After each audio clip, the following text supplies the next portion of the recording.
Petani air Sugihan Oki jadi korban penembakan sehingga mengalami luka serta dirawat di rumah sakit. Polda Sumsel yang melakukan penyelidikan berhasil menangkap pelaku di tempatnya bersingit di Provinsi Riau. Sesudah mendapatkan informasi keberadaan pelaku, anggota Unit 4 Jatanras Polda Sumsel bergerak ke Indragiri Hilir Provinsi Riau.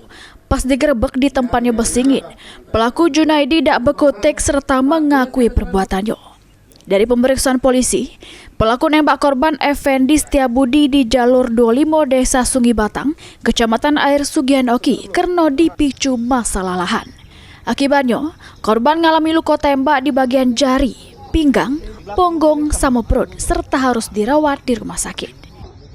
Antara pelaku, yaitu inisial J, dan korban terjadi selisih paham ataupun cekcok mengakibatkan si tersangka mengeluarkan senjata api rakitan dan kemudian mengarahkan senjata api rakitan tersebut ke korban dan menembakkan sebanyak 4 kali.